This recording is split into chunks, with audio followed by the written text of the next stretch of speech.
One day you're part of the rhythm, commuting, checking emails, sitting in meetings. The next, it's over. No warning, no safety net.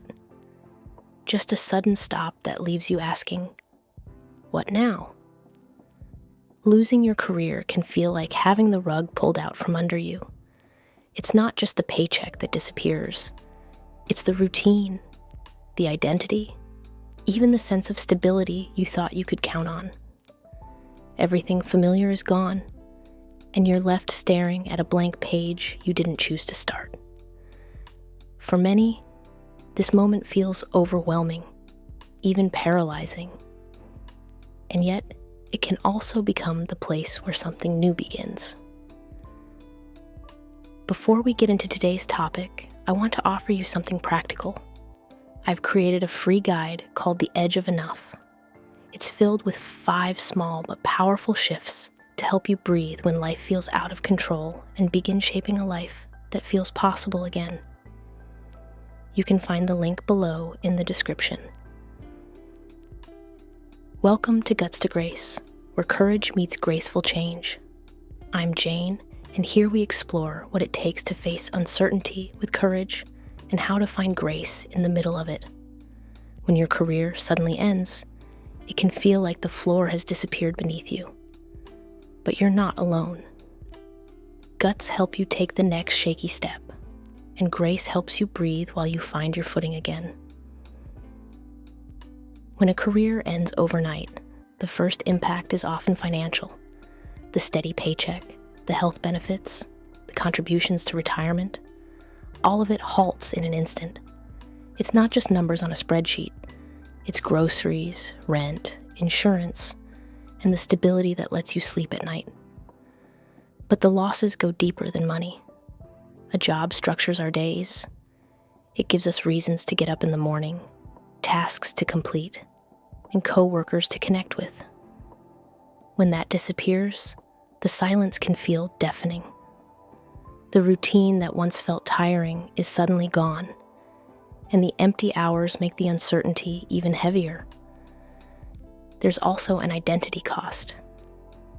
In an effort to be polite, we all ask, "What do you do?" And for years you have introduced yourself by your role. I'm a teacher. I work in finance. I manage a team. Without that title, many people feel stripped bare, unsure of how to describe themselves to others, or even to themselves. And when all of these losses hit at once, it's a shock to the system. Financial stress, lost routine, and shaken identity collide in a single moment. No wonder it feels overwhelming. The truth is, this is a crisis. And it's okay to name it as such.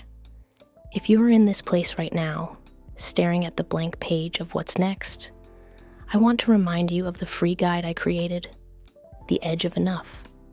It offers 5 practical shifts you can start today to steady yourself and create breathing room. The link is in the description below. It's there to help you find your footing when everything feels uncertain.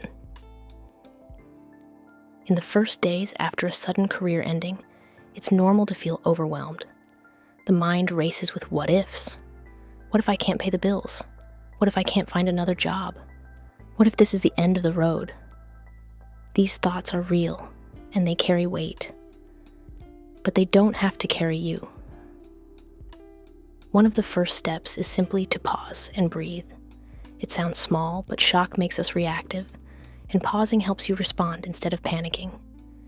Even a few minutes of stillness each day, a walk, a journal entry, a conversation with someone safe, can keep you from spiraling. Next, it helps to focus on the very next thing, not the whole future. That might be filing for unemployment, calling your insurance provider, or updating your resume. The list of what comes next can feel endless, but tackling one thing at a time creates small wins that build momentum. And don't forget that you have to consciously reach out. And here's something important. Reaching out for help isn't weakness, it's wisdom. The truth is, most people want to help, but don't know how until you give them something specific. Instead of a vague, "I don't know what to do," you might say, "Would you be willing to look over my resume?" Or, "Could I come by for coffee next week just to talk?" This gives you a sense of control over your future and allows them to be there for you in a concrete way. It's a win-win. And sometimes help isn't material at all. It's asking someone to listen without judgment, or even to remind you that you're more than your job title. Hopefully, this YouTube channel can help in that regard.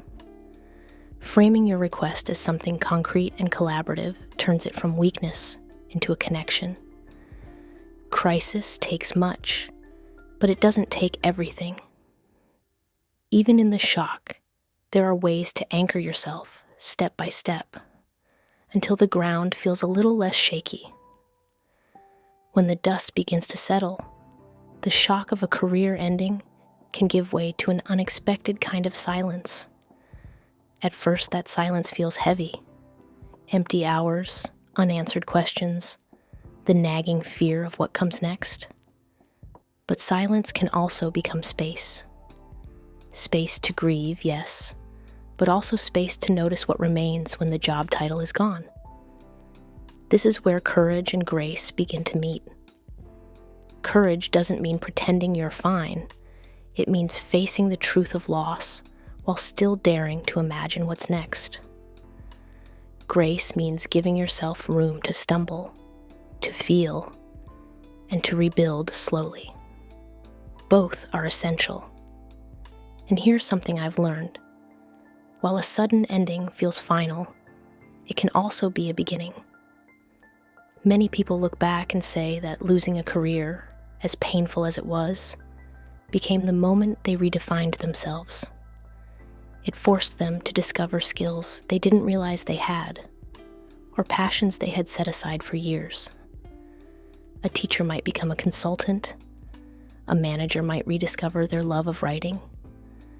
Someone who gave decades to one company may finally start the side project they have always dreamed about. And if I can be honest, I've faced my own sudden endings.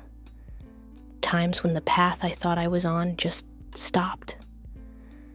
I remember how it felt to wake up the next morning and not know who I was without the work that once defined me. It was terrifying. But over time, I began to see the ending not just as a loss, but as an opening. It wasn't easy, and it didn't happen overnight. But little by little, I found that the ending gave me room to imagine a new way forward. It's not about rushing into reinvention. It's about allowing the possibility that the end of one chapter could hold the seeds of the next. Endings have a way of cracking us open, and sometimes the light gets in through those cracks. So if you're standing in the aftermath of sudden loss, know this: you don't have to have all the answers right now. You only need the next step, and the faith that new beginnings often hide inside the endings we never saw coming. If this is a moment you've lived through, or if you're in it right now, I'd love to hear from you. What has helped you steady yourself after a sudden change? Your story might be the encouragement someone else needs today. This is Jane with Guts to Grace. Thanks for spending time with me. I love knowing that we're figuring this out together, step by step, reminding you that every step takes guts and every journey is sustained by grace. I'll see you in the next video, where we'll explore what triggers anxiety in you today. Because once you start to regain your footing, it's often the hidden anxieties that try to pull you back down. Let's name them and learn how to loosen their grip.